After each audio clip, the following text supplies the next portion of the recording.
It's 9 p.m. The batteries are down 140 amp hours. I think I'll start the generator. Please subscribe.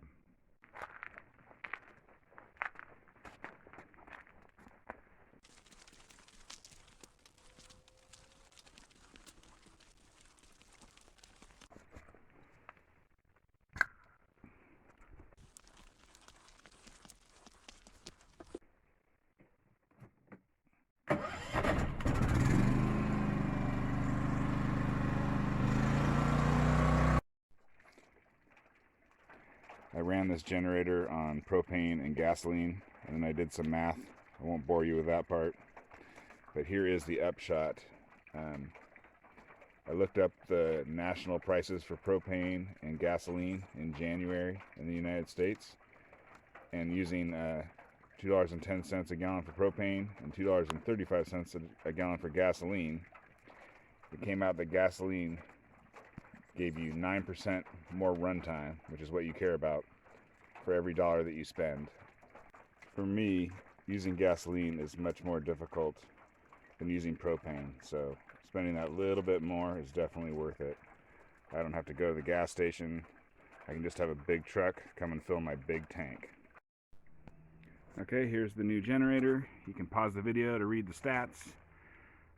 What's important to me, came from Amazon, so I didn't have to go to the store. It cost $989. Gets about 3,000 watts. Runs on gasoline and propane, and it's an inverter one. And Champion gets good reviews, as far as all the generators are made in China now, or maybe the Honda ones aren't, and they cost at least double. So I'd rather have two of these for $1,000 than one Honda. Plus, Honda doesn't make a propane one. Otherwise, I probably already would have bought that sucker.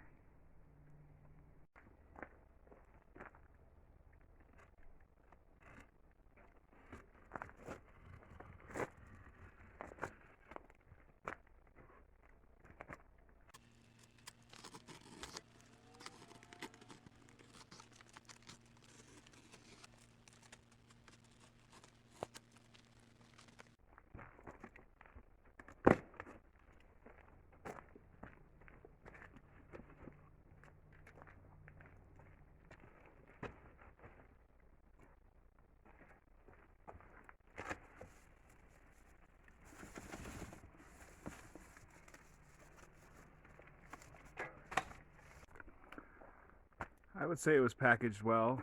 I mean, as long as you cut the bottom of the box like that, that was pretty easy. Also, it's 120 volts only. Electric start and 120 volts. So those are a couple other things that one should be aware of. Something I definitely like is the handle is already attached out of the box, and so are the wheels. Alright, here's what it comes with. Got some paperwork. You can get a free t-shirt. There's like a poster you can kind of put on your wall or whatever. Folds out, telling you the steps to start it. It's got this plastic clip so you can stow your propane hose on the top handle when it's not in use. It's got a 12 volt to USB adapter so you can charge your phones. It's got an oil fill thing, and it's got the regulator, so this will go on your propane tank. This is the normal regulator. I think those things are like 11 inches of mercury or something. I don't like or fully understand the way that regulators are measured, but basically that's just your standard regulator. Yeah, there we go. And then here's the special regulator. I think those things are called like demand regulators, or they got different names. I wish I could think of all the different names, but basically what they are is that when you're not turning the engine over, creating a vacuum, this one stops the propane, because this one lets propane through at a regulated rate, but it never turns off. It just always lets it out at a regulated rate at a certain pressure, basically. This one should hopefully stop the propane except for when the thing is in use. So basically, as you turn the key, Propane is sucked into the carburetor, which opens this and lets the propane go through. And then the adapter here it's a quick connect. All right, there's the quick connect connection that's on the end of that. All right, let's check out the battery compartment.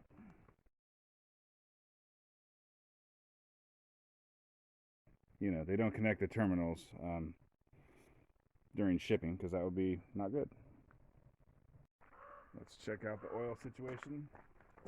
It does not come with its own oil, which I'm kind of disappointed on that.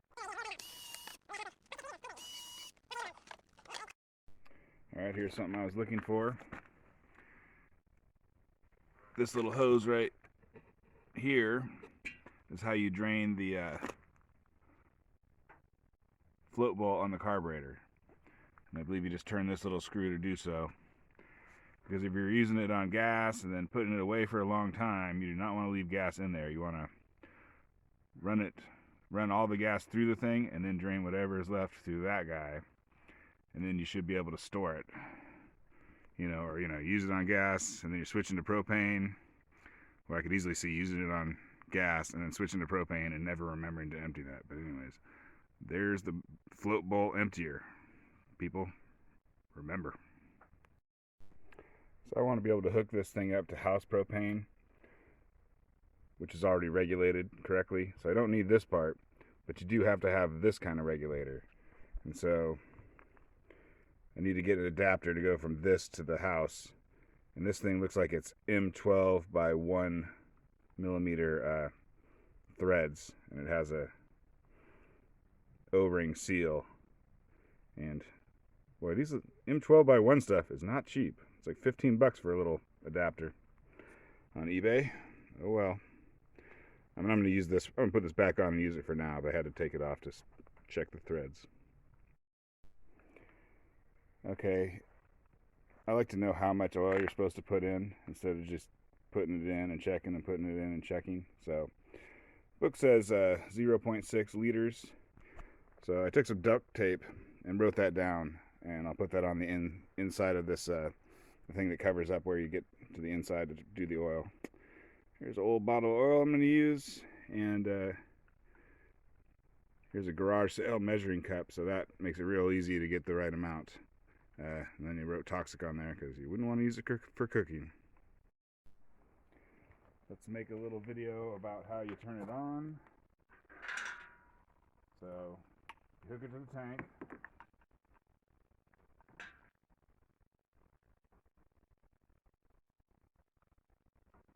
It's got a quick connect.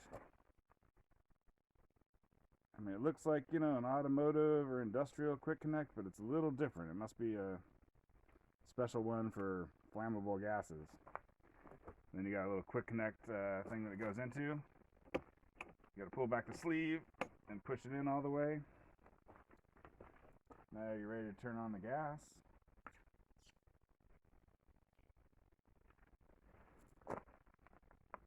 Got to turn on the battery. I guess that's to prevent the battery from going dead. A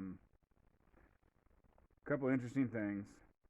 Choke. You really just choke it for like a second or less than a second. Like gas, you can choke it a lot longer. And the other thing is the on-off button does not turn it off when it's on propane. So here we go. Choke. That's like half a second before you have to turn the choke off. So now try and turn it off. Nothing. That's in the off position. The only way to turn it off is with the propane itself.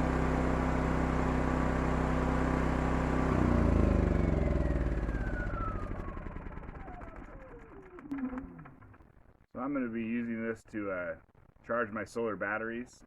So it's kind of important to me that I know how much the propane costs compared to gasoline. So I got this old scale.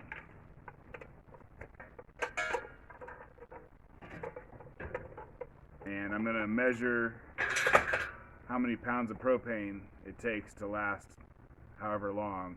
And then I'll probably run it on gasoline and see how much gas it goes through to run it that length. I don't think I'm going to film it, but if I do get some good numbers, I will provide them to people here, and then you can find out, you know, it's not just how many gallons it takes, but like, you know, gallons, basically how many dollars it takes per hour, something like that. So hopefully I can figure that out. And hopefully, like, I'm afraid that propane is going to be double the cost. If it's like 1.5 times the cost, then that's perfect. I got a big propane tank, and I pay 50% extra to not have to go buy gasoline all the time, and gasoline plugging up the carburetor, stuff like that. I guess I should have read the manual better, because I tried to put 2 gallons in, and it's all over the place. So I don't know if this thing holds, but it must be like 1.5 gallons or something. That's something that's good about my Honda. It holds something over 2 gallons. So I just, when it's empty, I just throw in 2 gallons every time.